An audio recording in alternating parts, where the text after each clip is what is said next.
स्वामी भक्तगण, श्री स्वामी समर्थ अक्कलकोट या चॅनलवर तुमचे स्वागत आहे।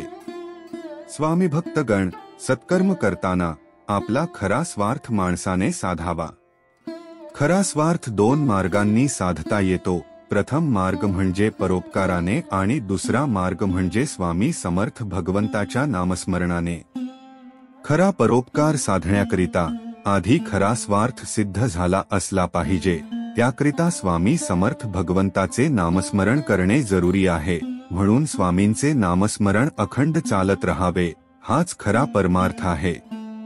परमार्थात व्यवहार येणारच, पण तो स्वार्थमूलक नसावा। व्यवहार हा फक्त स्वार्थाकरिता आहे आणि परमार्थ हा निस्वार्थ होण्याकरिता असतो। आपल्या स्वार्थाच्या आड आले म्हणून देवाने घात केला असे आपण म्हणतो, पण हे मुळीच खरे नाही। ते व्हायलाच पाहिजे होते, कारण सृष्टिक्रम हा अगदी बरोबर चालतो।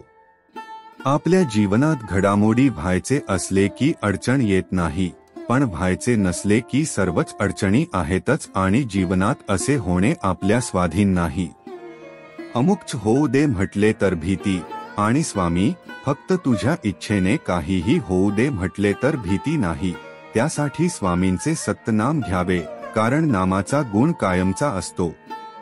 म्हणून सत्नामस्मरण चुकता सुरू राहावे। स्वामी भक्तगण, सत्कर्म करा व तुमच्या मनामध्ये स्वामींची श्रद्धा असू द्या व सेवेकडे लक्ष द्या आणि त्या सर्वशक्तिमान स्वामीशी एकरूप व्हा। तुमचे मन प्रसन्न होईल आणि जीवन सफल होईल। स्वामी तुमच्या पाठीशी आहे। स्वामींची नित्यसेवा नियमित सर्वांनी करा। श्री स्वामी समर्थ। जय जय स्वामी समर्थ। स्वामी भक्तगण, हा व्हिडिओ आवडला असेल तर नक्की लाईक व शेअर करा आणि अशा नवनवीन व्हिडिओसाठी आपल्या चॅनेलला सबस्क्राईब करा।